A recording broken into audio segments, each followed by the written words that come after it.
El Necronomicon, H.P. Lovecraft.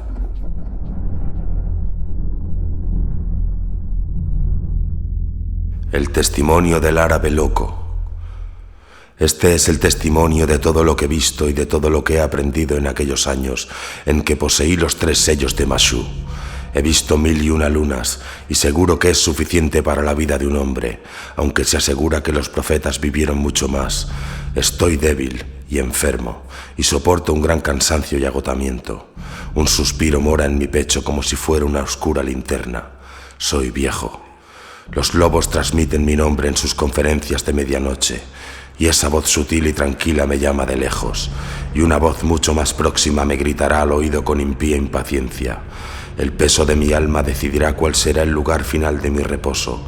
Antes de que llegue la hora, debo escribir todo lo que pueda sobre los horrores que acechan fuera y que guardan ante la puerta de cada hombre, porque este es el arcano antiguo que ha sido legado desde tiempos remotos, pero que fue olvidado por todos, con la excepción de unos pocos, que son los adoradores de los antiguos, que sus nombres sean borrados de la existencia. Si no completo esta misión, tomad lo que hay aquí y descubrid el resto, porque queda poco tiempo, y la humanidad no conoce ni entiende el mal que le espera desde todos lados, desde cada pórtico abierto, desde cada barrera rota, desde cada acólito sin mente que hay en los altares de la locura, porque este es el libro de los muertos, el libro de la Tierra Negra, que yo he escrito arriesgando mi vida, de forma exacta como lo recibí en los planos de los Ijiji, los crueles espíritus celestiales que existen más allá de los peregrinos de los yermos.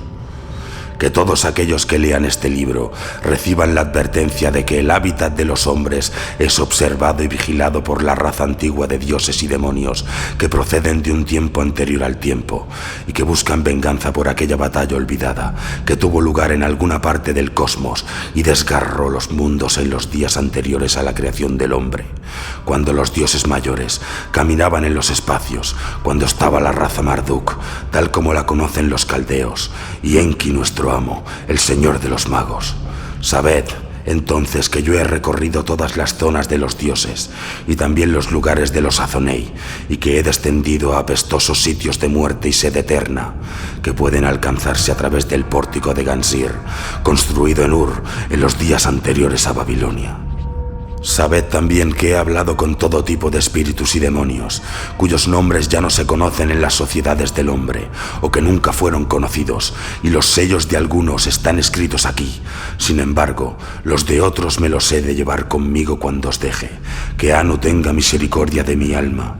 He visto tierras desconocidas que ningún mapa ha cartografiado jamás. He vivido en los desiertos y los yermos, y he hablado con demonios y con las almas de los hombres asesinados, y también con las almas de las mujeres que murieron al nacer, víctimas de ese demonio femenino, la Mashta.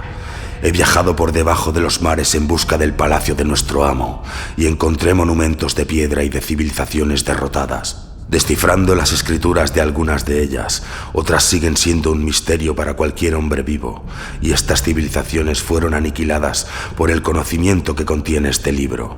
He viajado por las estrellas y he temblado ante los dioses. Por fin he encontrado la fórmula con la que atravesé el pórtico de Arsir, pasando hacia los reinos prohibidos de los asquerosos Ijiji. He evocado a demonios y a los muertos. He invocado a fantasmas de mis antepasados, dándoles una apariencia real y visible en las cimas de los templos construidos para alcanzar las estrellas y tocar las más bajas cavidades del Hades. He luchado con el mago negro Azagthoth en vano y huí a la tierra invocando a Inanna y a su hermano Marduk, señor del hacha de doble filo. He levantado ejércitos contra las tierras del este, llamando a las hordas de espíritus malignos, a las que obligué a ser mis súbditos. Y al hacerlo, encontré a Enga, el dios de los paganos, aquel que escupe llamas y ruge como 1000 truenos. He encontrado el miedo, he encontrado el pórtico que conduce al exterior, ante el que los antiguos que siempre buscan entrar en nuestro mundo mantienen una eterna vigilia.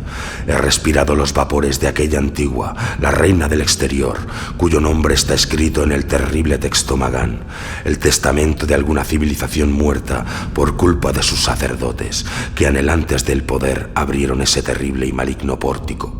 1 hora más de la debida, siendo consumidos. Adquirí este conocimiento debido a unas circunstancias bastante peculiares, cuando aún era un ignorante hijo de un pastor, de los que los griegos llaman Mesopotamia, cuando apenas era un joven que viajaba solo por las montañas hacia el este, que sus habitantes llaman Mashu. Di con una roca gris tallada con 3 símbolos extraños.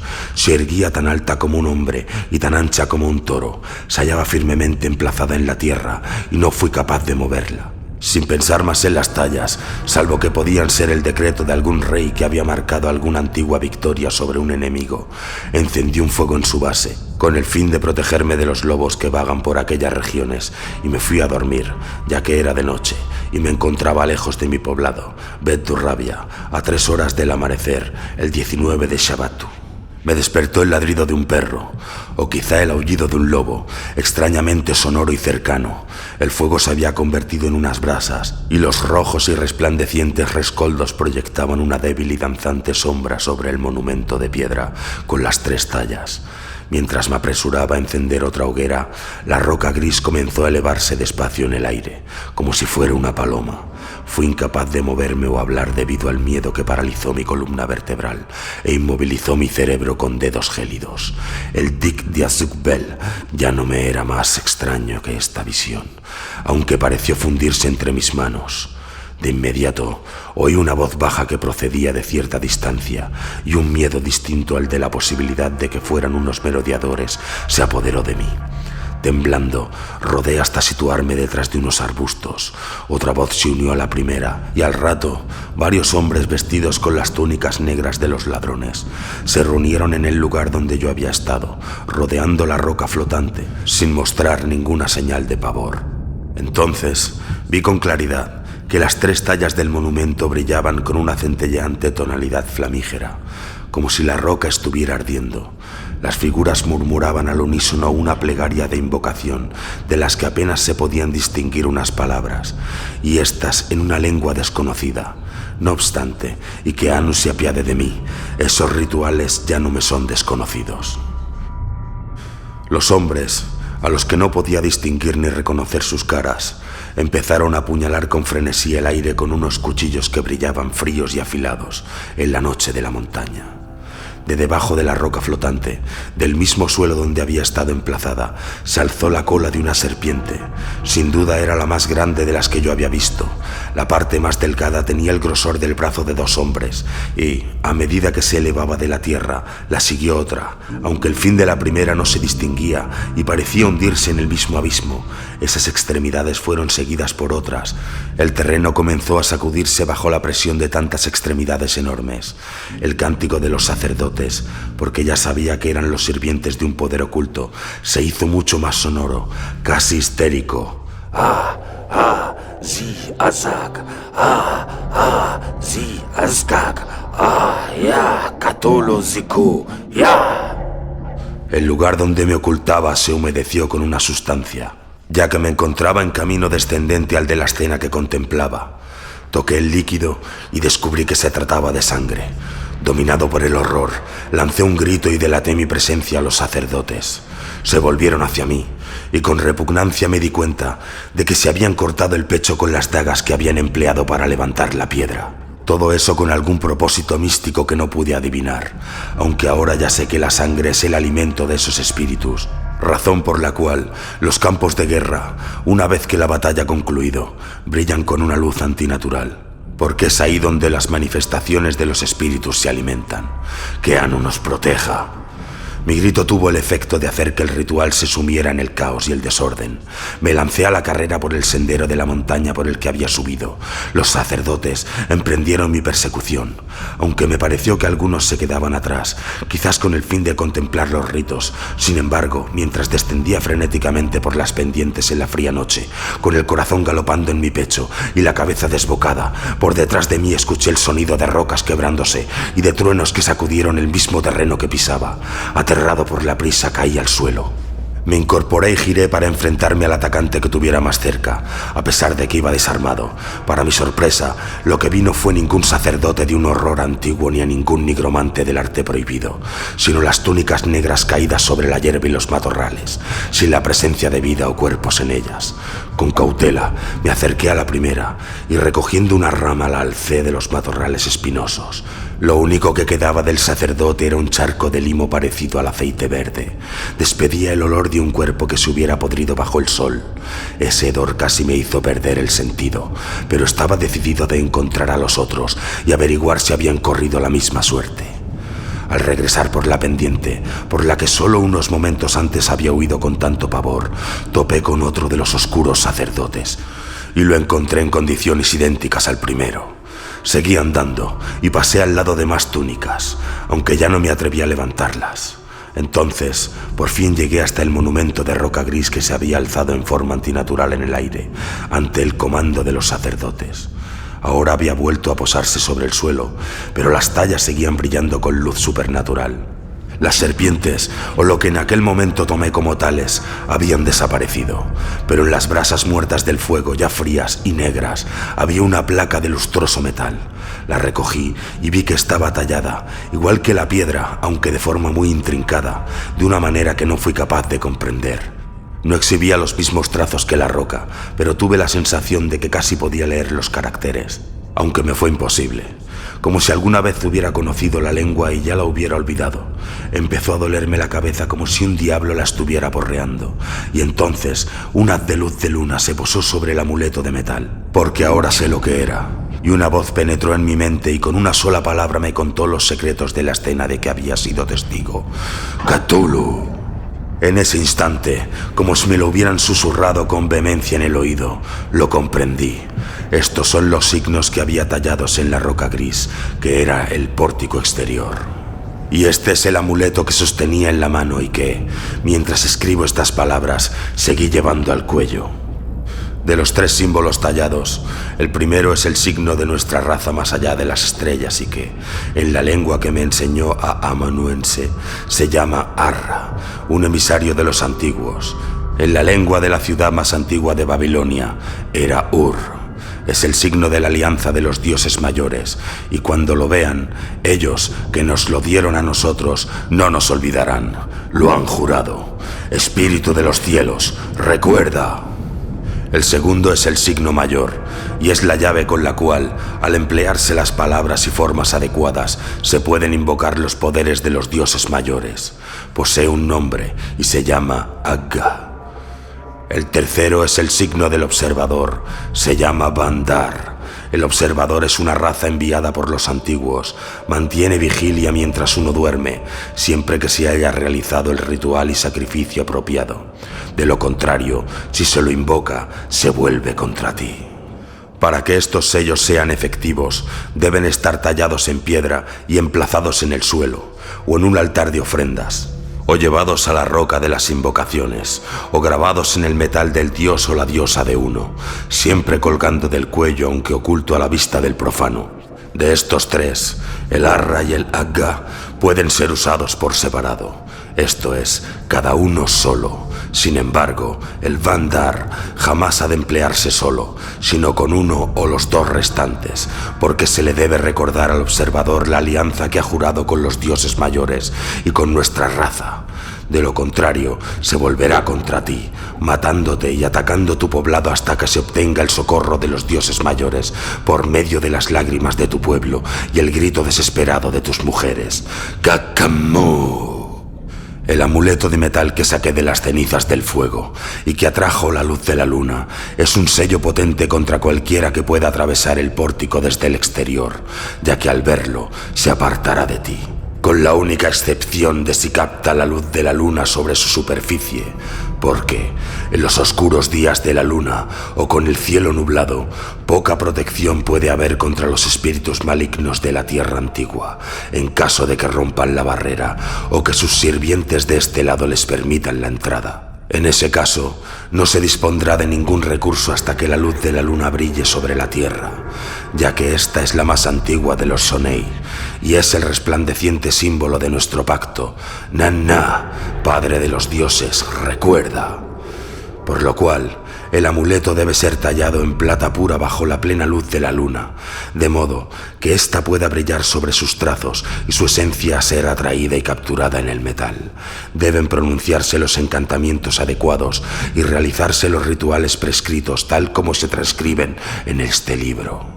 Jamás debe ser expuesto a la luz del sol, porque Shamash, llamado Uddu por celos, le robaría el poder al sello. En tal caso, deberá ser bañado en aguas de alcanfor y repetir una vez más los encantamientos y rituales.